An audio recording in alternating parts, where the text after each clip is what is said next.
Last night, Jon Jones hinted that he will be retiring after he fights Stipe Miocic. On Instagram, Jon responded to this comment. It says, "Fun fact, Jon wasn't playing, he thought that was his wife." Jon replied, "Fun fact, after this year, Jon Jones will never have to work again. Retired at age 37. Winning." The back and forth between Belal Muhammad and Kamaru Usman has escalated. It started yesterday. Kamaru posted this to X. He wrote, "Alright, enough of the nice guy. You were never chasing me, bum. You were barely in the rankings when I dominated the division. For your information, I have a win over Leon, son." Belal fired back saying, "Dominated the division? You beat Masvidal twice and went to a cardio kickboxing war with Colby twice. Colby sucks. You were protected by the UFC. Now you can barely walk. Your podcast sucks, and your part in Black Panther sucked." So Kamaru ended up firing back. He wrote, "LOL, glad you watched me in Black Panther. Unfortunately, no one wants to watch you fight, much less put you in a movie." Belal fired back with laughing crying emojis. He wrote, "You were a background character in a movie about fighting. They must have seen your striking and decided no fight scenes." He followed up with, "Wait a minute, I just noticed your last line. You beat Leon when Obama was still president. Stop living in the past. Your knees still had cartilage back then." Francis Ngannou vows to remind everyone who he is in his upcoming PFL MMA debut. Francis is set to fight the 2023 heavyweight tournament champion Renato Moicano on October 19th. Speaking to Sky Sports, Francis said rankings are made by people, and here the sport is moving.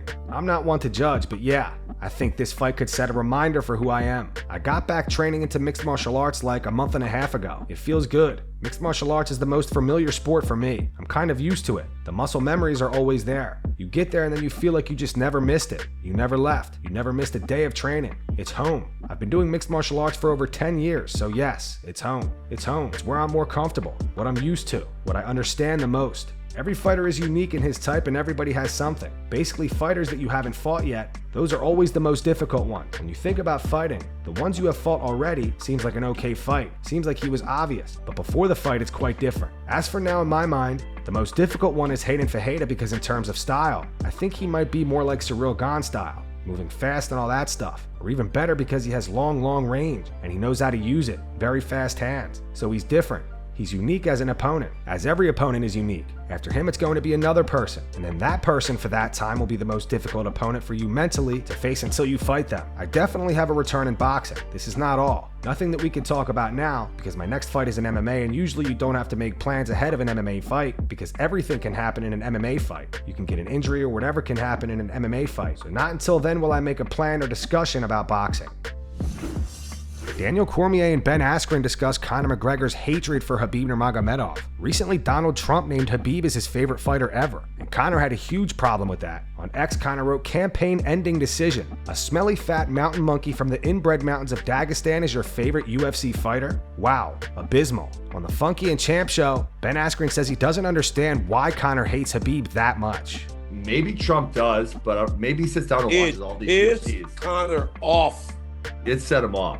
What? Why? I mean, I don't know. That's why you hate Khabib so much. Like, I know you got your beat, Conor, but let it go. And so, like, I mean, for God's sakes, like, there's only so much you can hate someone. Like, no, he did. He just despises him. Despises. He said Trump was going to lose the election because of it. He said that. Yes. Love the tweet, Luis. Well, yes, he did. I'm gonna go find the tweet right now. Dude, he did not say. Absolutely. He said something like, "The election is going to be very close, and now this is going to lose him the election." I'm going to go find it for you. You're so crazy, man. Don't let this happen, bro. Unless, bro. Oh no, he did that thing where he got hammered. He must have been on something. He deleted all of them. I can't find any of them. I believe that if Khabib said, "I'm fighting today," Conor would go, "I'd fight him." There would be no holdback of him fighting Khabib again. Because of that disdain for him, that dislike for him. Why can't he develop that for Michael, the guy that he's supposed to fight? Dustin Poirier had some high praise for Paddy Pimblett. Dustin was very impressed with Paddy submitting Bobby Green in the first round at UFC 304. Speaking to MMA Junkie, Dustin said he's another one of those guys whose trajectory is like, if he keeps doing what he's doing, he's going to be, not that he's not massive, but he's on the right track. When you talk like that and people like your personality, and you go out there and finish guys, vets and legends like Bobby. Of course, going into that fight, I knew he could win. But to finish Bobby Green that way, I was very surprised. He's talking the talk, walking the walk, man. Aljamain Sterling thinks the UFC's decision to release Muhammad Mokaev is f***ed up. Aljo does, however, think Muhammad sucker punching Manel Kape was wrong, but doesn't see why the UFC would just let him go. On the MMA Hour, Aljo said, "If you ask me, I think it's f***ed up. I don't think there was any real reason to cut him. You can say the piggybacking of the fight at the PI, but that takes two to tango. I know Mokaev was the first one to talk shit. Manel told him, when you see me, keep that same energy. He saw him, tried to apologize, but Manel told him to keep the same energy. They had a fight or whatever happened, the scuffle, fast forward, they had a fight again. And then we saw what happened at the hotel, which is kind of odd to put your arm around someone to take a picture and then sucker punch them. I think that was a little bit too low for me. I think that one was very, very dirty. Then they fought the way that they fought, which was unfortunate because the whole toe thing with Manel in that fight. Then you've got one guy who was undefeated, gets cut, it's weird."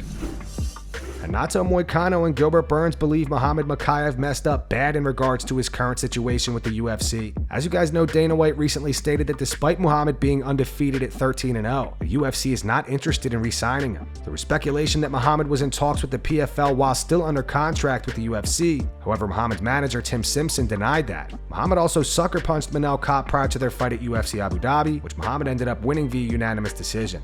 Muhammad recently said that he would fight his next fight in the UFC for free just to make things right, and Renato and Gilbert believe he's hurting his brand and don't think he's going about it the right way. So the thing is, he messed up bad because I think he's like couple managers on the top with the UFC. They have a great relationship with the UFC. I think Ali, Abdulaziz, I think Tim Simpson. I think a couple other, maybe 4 or 5 more guys, they have the connection with Dana White. Go to Dana White house, they talk, they have the open up. This guy has. If Tim Simpson, his manager, if you couldn't make that deal, I think he messed up big. You don't think any managers could do it? Save him. At that moment, right now, I don't think so. Yeah. I don't think so. So that's the problem, because I think saying stuff like that doesn't help him. Like, I'm gonna fight for free. I don't think that's enough. No, it's I think that hurt his business. Brand, right? Yeah, his brand. And right now, I think he should give some time so people can forget about that. Yeah. And then fighting small promotions. If he gets 3-4 fights winning, he gonna killing these guys. Yeah, right? killing these guys. Yeah, he changed his approach.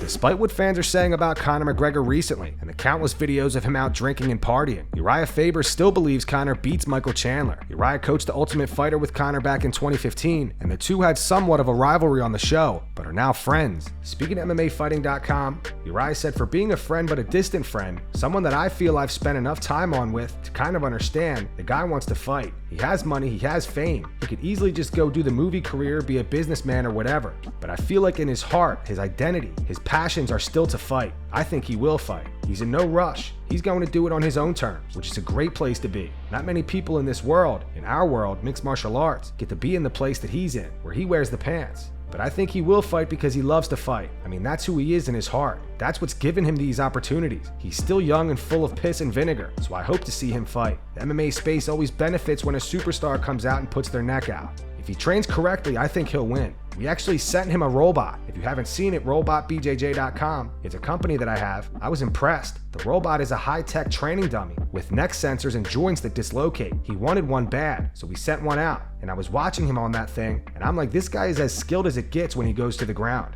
He hasn't lost a beat, so I'd like to see him back. Arman Tsarukyan is adamant that he fights for a belt next, even if it's an interim belt. At the moment, Islam Makhachev has a torn ligament in his hand, and his originally planned return for November is now looking unlikely to happen. Arman said, "I am the #1 contender. Makhachev says that I only talk. How can a person talk and be in the top 1? It turns out I'm not just talking, I'm also doing and proving it with my actions. I became #1 and proved to the whole world that I am a contender for the title, and my next fight will only be for the belt. So it could be an interim title if he doesn't have time to recover his hand. If he recovers his hand, it will be even better for me." Although Tom Aspinall has a great deal of respect for Stipe Miocic, today Tom roasted him. Tom says Stipe needs to be Joe Biden and be pulled out of the race because he's too old.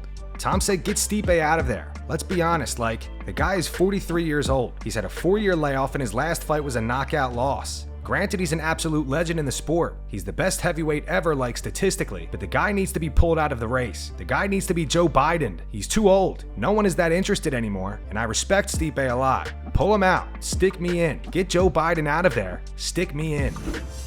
As of recently, Sean Strickland has refused to accept another fight and is adamant that he gets the title shot next. Sean believes he was robbed in the fight against Dricus Du Plessis and shut down a potential matchup with Robert Whittaker recently. Dricus has responded to Sean. Dricus says that it's clear that he won that fight and doesn't owe Sean anything. Speaking to Kevin Iole, Dricus said, "I don't owe Sean anything. The rules are pretty clear.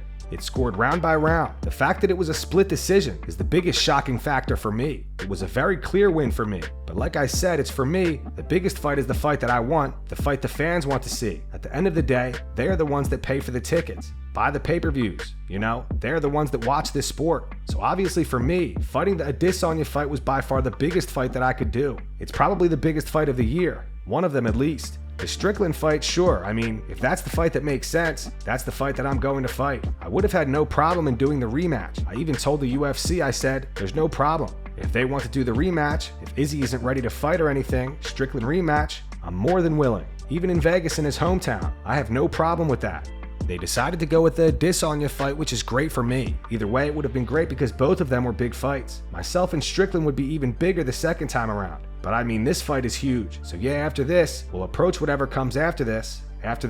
But it will be interesting to see if Strickland's even close to the conversation with the Khamzat Chimaev and Robert Whittaker fight happening soon. On to some more news regarding Dricus. Dricus also responded to Islam Makhachev's coach Javier Mendez. Javier recently said that there's a chance that Islam could move up and fight at middleweight. As you guys know, Belal Muhammad is the current welterweight champion, and neither Islam or Belal want to fight each other because they're friends and train together. Javier says there's a chance that Islam puts on 30 pounds and moves up 2 divisions instead.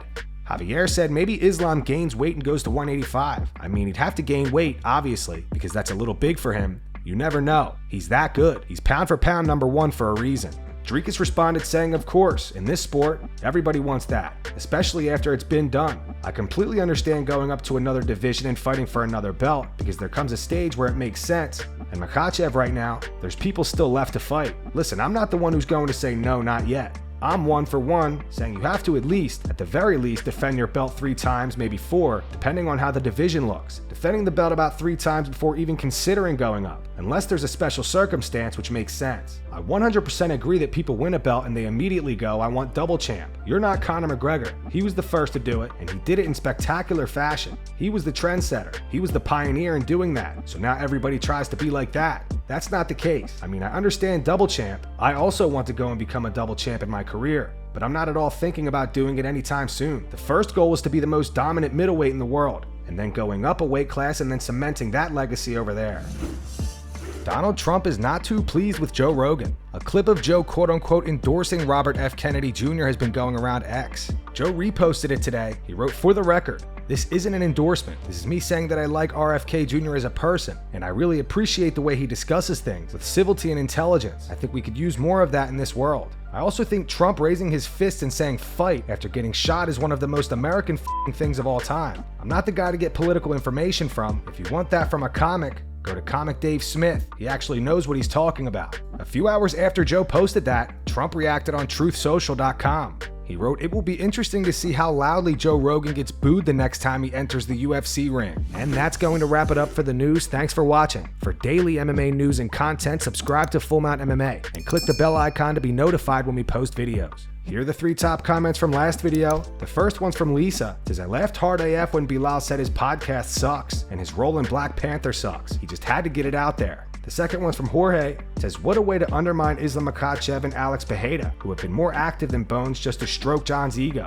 And the final one's from Francie Fam7. It says, "Dana White glazes Jon Jones more than a donut shop."